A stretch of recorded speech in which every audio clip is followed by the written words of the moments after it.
Hello, this is Team 3, and today's video is going to be on breaking into Brazil, specifically how it is like to do business in Brazil.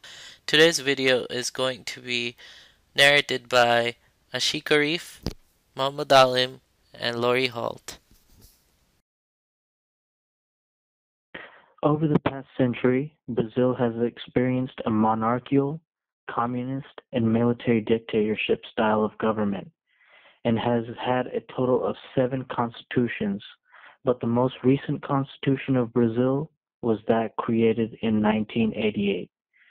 Brazil supports democratic government that affects its members of government through voting, and any persons over the age of 18 is allowed to vote.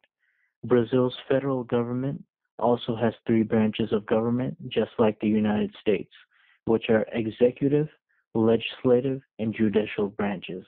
The executive branch consists of the president, who serves a 4-year term and is elected by a direct ballot system.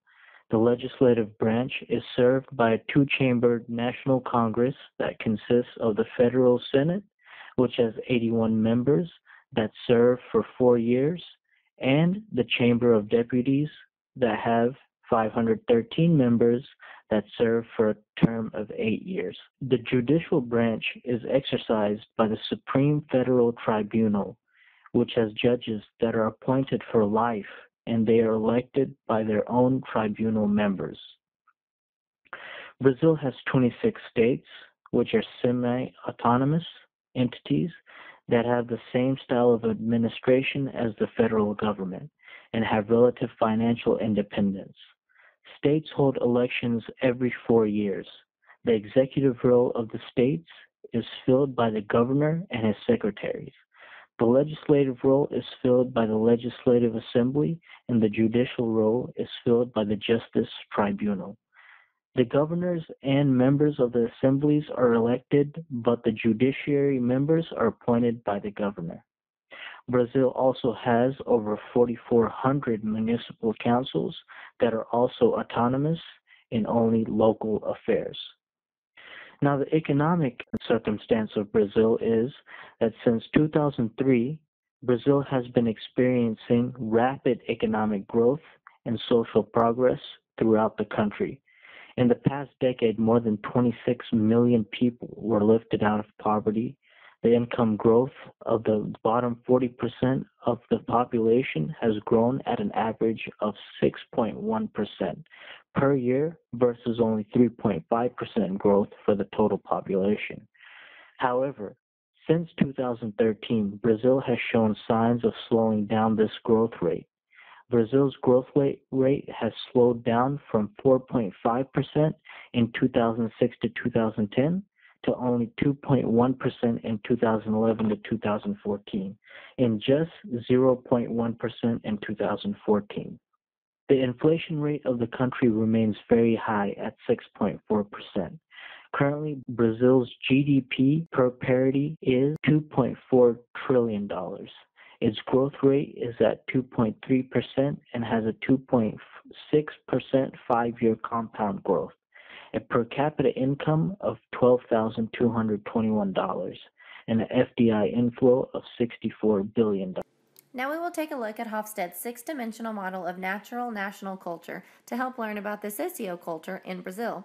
The cultural dimensions represent independent preferences for one state of affairs over another that distinguishes countries from each other. The scale runs from 0 to 100, with 50 as mid-level. The rule of thumb is that if a score is under 50, the culture scores relatively low on that scale, and if the score is over 50, the culture scores high on that scale. Power distance. This dimension deals with the fact that all individuals in society are not equal. It expresses the attitude of the culture towards these inequalities amongst us. Power distance is defined as the extent to which the less powerful members of institutions and organizations within a country expect and accept that power is distributed unequally. Compared to the U.S., with a score of 40, Brazil scored a 69, which reflects a society that believes hierarchy should be respected and inequalities amongst people are acceptable.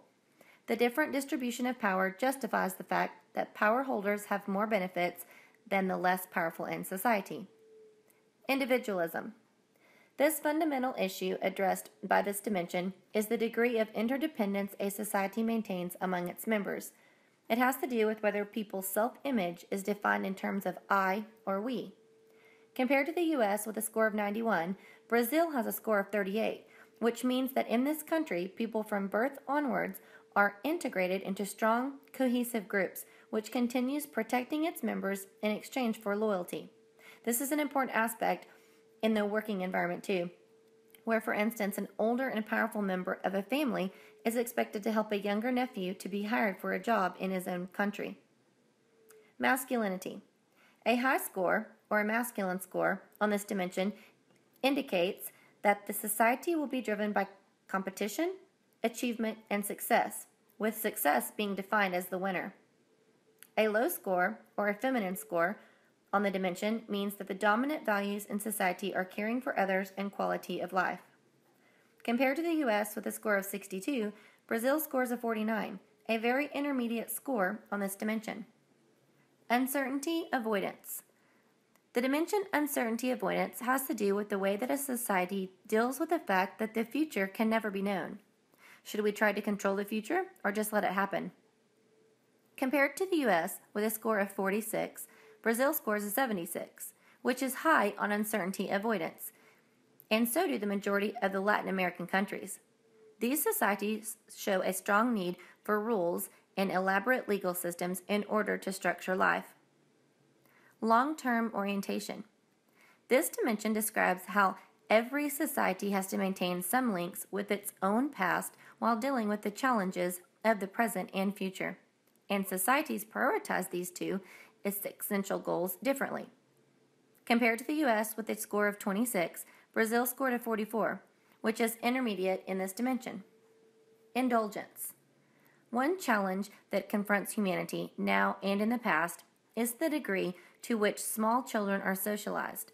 Without socialization, we do not become human. This dimension is defined as to the extent to which people try to control their desires and impulses based on the way they were raised. Relatively weak control is called indulgence, and relatively strong control is called restraint. Compared to the U.S. with a 68 score, Brazil's score of 59 marks it as an indulgent society. People in societies classified by a high score in indulgence generally exhibit a willingness to realize their impulses and desires with regard to enjoying life and having fun. Now let's take a look at technology in Brazil. Brazil's business environment has been very dynamic, characterized by high entry-exit rates of firms and a large number of young businesses that have made a strong contribution to job creation. Brazil has made substantial progress on innovation. Investment in R&D lags some other emerging economies, notably China, but is ahead of India and South Africa and other Latin American economies. Innovations in Brazilian firms often involve marketing or organizational innovations, with only few firms engaging in R&D related innovative activities. Investment in higher education is still relatively low, although it has grown over the past decade. International cooperation on research remains relatively low, as is the international mobility of researchers. Brazil has shown enormous improvements in connecting people. The number of mobile subscriptions per capita has increased rapidly over the past decade. Brazil's participation in global value chains remains somewhat limited, reflecting the large size of Brazilian economy and the strong reliance on natural resources. Foreign direct investment has been high. R&D tax credits are an increasingly popular form of government support for companies' innovation activities, and Brazil is among the large number of countries that provide such an incentive. However, the existing tax incentive scheme in Brazil appears to favor firms that are already successful and profitable, which may limit the support for young and innovative firms. Looking at Brazil's environmental context, the biggest thing that jumps out is air pollution. The air pollution is mostly caused by deforestation and recent urbanization.